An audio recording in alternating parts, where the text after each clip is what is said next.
اتبعوا ما أنزل إليكم من ربكم تابداریو کئی دا آغا سچ نازل کړی شوی دی تاسو ته د طرف د رب ستاسونا. ګوره مخکې خبره پیغمبر ته وه، اوس خبره ټولو امت ته ده. مخکې الله وایي چې قرآن ما نازل کړی دی، اوس وایي چې دا قرآن مې ولې نازل کړی دی. ولې نازل کړی؟ تابعداري وکړئ. یعنی قرآن صرف دې دپاره نه دی چې تا په کور کې بره ایښودی او ښه ښکلی غلاف ته ولې جوړ کړه. قرآن دې دپاره نه دی. ګورئ، نه قرآن دې دپاره دی چې ته صرف ښکلی را ښکلی، نه د تعویذونو دپاره دی، نه ستا په مړو پسې د ختمونو دپاره دی. دې دپاره قرآن نه دی یوازې. قرآن اصل کې دې دپاره راغلی چې دې تابعداري وشي، د دې څه وشي؟ تابعداري. او اکثرو خلکو قرآن توجه له ورکوي نه، او که ورکوي کم پکې نو هغوی د ختمونو متمونو ته پاتې کړی دی. کله مړی وشي که نه، یو ټول را منډې وایي سپاره سپاره یې ورکړي یو دا به ووایي. وایي یو ورځ زه کور کې ومه، مخکینۍ خبره ده، نو دلته یو بل څه کوړمه وه د هغوی څو خپل مړو، د هغوی یو خپل لاګ او سپارې مپارې کور کې ورکړې ماشومانانو له. بیا ما کور کې تپوس وکړو، ما دا څه قیسه ده؟ دا څه؟ وایي دا د هغوی خپل مړ له سپارې وایي. سپارې ولې راولېږلې؟ وایي دا تاسو ووایئ، تاسو ووایئ. ګورئ، قرآن ختمونو دپاره دی او دا ختم بدلم بل څوک کوي. الله اکبر. موږ هم لاس اوچت کړو. الله ډېر مهربانه بادشاه دی. ګورئ، لکه قرآن کې الله وایي که نه، ولو یؤاخذ الله الناس بما کسبوا، وی که چېرته په یوه یوه خبره مې دا خلک رانیوی که نه، زناور به رانه وي په ځمکه نه وی پاتې شوي. خو الله مهربانه دی، ځکه الله وایي وربک الغفور ذو الرحمه. الله وایي رب ستا د لویې بخښنې خاوند دی. لو یؤاخذهم بما کسبوا لعجل لهم العذاب. الله وایي که هر یو مې په هغه ټیم رانیوی که نه، نو ډېر پوخا به د عذابونه راغلي دا خلک به ټول ختم کړي. خو الله مهربانه دی چې موږ له مهلت راکړي او د توبې او د واپس کېدو هغه ټیم راله بیا هم راکړي. زه خیر دی او زه خیر دی. نو ختم به کوو، دویمه به کیسه ده، او بل چا به کوو، ته به یې راله کړې.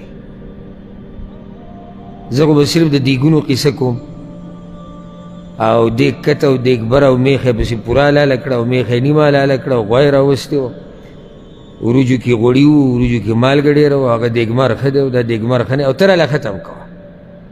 عجیبه دا ده، د بعضو له سپارې ورکړي هغه ټول عمر چې د قرآن نه یې ویلی، هغه له هم سپاره ورکړي، ته پکې ختم کوه. هغه سر شړپوي را شړپوي. لکه هغه له سوره اخلاص ویل نه ورځي، دې ته له کومه سپاره وایي؟ خو دې ته وایي هسې ټوکې، دې ته ټوکه وایي. دا قرآن دې دپاره دی چې اتبعوا ما انزل الیکم من ربکم، د دې تابعداري به کوې. ښه، دې تابعداري به کوې. بله مسله، تابعداري به د څه کېږي؟ یعنی دین څه ته وایي؟ ما انزل الیکم من ربکم، څه چې د الله طرف نه راغلي. د الله طرف نه څه راغلي؟ قرآن او حدیث. پوه شوې؟ بګیا بل څه ذکر کړي نه. تابعداري به د ما انزله کېږي. او د ما انزله څه شی دی؟ نو ما انزله خو قرآن او حدیث دی نه. ما انزله خو د پلار نیکه طریقه نه ده که نه؟ پلار نیکه طریقه ده، الا دا که چېرته پلار نیکه د ما انزله په طریقه رواني. ما انزله خو دې ته نه وایي چې د ملک په رسم و رواج به رواني. ما انزله خو دې کې نه راځي چې زمونږ خلک پرې خفه کېږي او خوشحالېږي او ملا صاحب او پلانې صاحب او علانې صاحب. نه، د قرآن او حدیث تابعداري، او کم عالم چې راته د قرآن او حدیث خبره کوي د هغه تابعداري، د کم عالم په کتاب کې چې د قرآن او حدیث خبرې د هغه د دې کتاب تابعداري، دا موږ کوو. د دې نه راوبلې خبرې تابعداري موږ لازم نه ګڼو. دا مسله د آیت نه واضح شو، زه یې نه وایم. الله ویلي اتبعوا ما انزل الیکم من ربکم، د الله طرف نه یې څه درغلي د هغې به تابعداري کوئ. ولا تتبعوا من دونه اولیاء، او تابعداري مه کوئ سوا د هغه نه د نورو دوستانو. اولیاء د بل چا تابعداري مه کوئ. دا دوستان څه مطلب دی؟ یعنی د الله نه سوا نور خپل دوستان منیسئ چې تاسو د هغوی بندګي کوئ لکه بوتان پکې رالو د الله نه علاوه د هغه چا تابعداري مه کوئ د وحي نه علاوه د هغه چا تابعداري مه کوئ چې تا د وحي نه اړئ په دې کې ګمراه مولیان رالو په دې کې ګمراه مشران رالو په دې کې هر هغه څوک راغی چې تا غلطې لارې ته رابلي الله وایي د دې وحي نه علاوه د بل چا تابعداري به نه کړي اوس که څوک په دې وحي رواني د هغه تابعداري کیدی شي په دې چې دی په دې مسله کې په څه پسې روان دی په وحي پسې دا هم په بنیادي په اصل کې تابعداري د څه ده د وحي ده خو هر هغه څوک هر هغه شی چې تا د وحي نه اړئ الله وایي د هغوی سره به دوستیانې نه کوئ دوستي مطلب یعنی تابعداري به یې نه کوئ دوستي چې وکړه خو تابعداري یې کوې که نه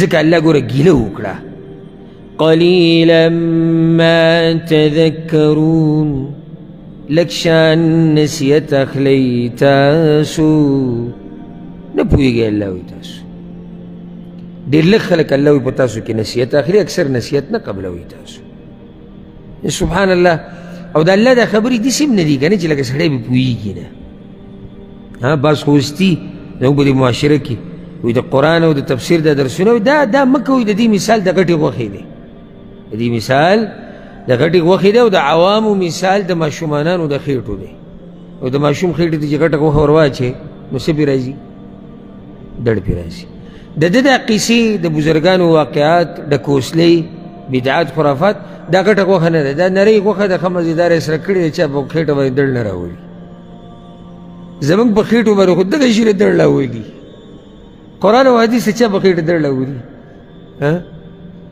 ته دې خبرې ته وګوره او جیوي دلته د تفسیر درس مه کوئ قرآن مه بیانوئ خلکو کې توړ راځي څه ناشنا خبرې دي یعنی قرآن اوس خلک څه کوي خلک جدا کوي او د دوی دا خبرې څه راولي دا جوړ راولي ښه نو جوړ د کومه حده پورې وایي جوړ د دې حده پورې چې یعنی کافر سره هم توړ مه راوله او زه د هغه کس نوم نه علم ښه مشهور دی مقرر دی مولا خو نه دی هغه ابل اوس مې ولیدو د سیکانو په هغه عبادت خانه کې ناست او د هغې نه مخکې د شیعهګانو سره ډډې لګولې او د هندوانو مندر ته پکې چکر ولګئ او د دغې څه وایي د مقلدین سبحان الله حکمت ته وګوره که نه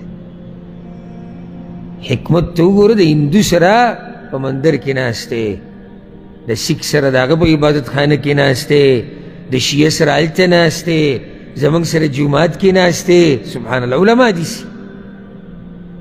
علما دي کافر ته دلم کافر نه وایي دا د کوم ځای ولا شو دا خو موږ ته هر څه اړیت خړیت کړو څه یې کړو اړیت خړیت یې کړو جوړ موږ هم غواړو امت کې اتفاق څخه خو موږ هم وو خو د اتفاق په قرآن او حدیث راځي چې زړونه زموږ یو شوي نه وي که نه اتفاق نه راځي که نه ستاسو له به مثال درکم دا مذهب پرستي څومره خطرناک شی دی لکه د څلورو ملکونو کسان بنایسي مثال کې حرم والا ځکه چې حرم ته ډېر خلک راځي او د هر ملک خلک راځي دا یو وایي زه د امام شافعي مقلد یم دا بل وایي زه د امام ابو حنیفه مقلد یم دا بل وایي زه د امام مالک یم دا بل وایي زه د امام احمد بن حنبل یم یو پکې بل ناست دی هغه وایي زه ظاهري مذهب والا یم او یو پکې بل ناست دی وایي زه شیعه یم چې حرم دلته قسمه قسم خلک راځي دا ټول ظاهره کې ګوره یو بل ته خاندي را خاندي وایي موږ څه یو موږ د یو بل څه یو ورونه یو که نه وایي داسې که نه وایي رښتیا ووایه په زړونو کې د یو بل ورونه یو بل سره لګي نه لګي دا کیدی نه شي چې دا زړونه دي زموږ داسې یو ځای شي چې زموږ د هر څه جدا یو موږ د زړونه هلې یو ځای کېږي چې زما او ستا لار یو شي هغه لار د قرآن او د حدیث دی نو الله وایي لږ شان نصیحت تاسو اخلئ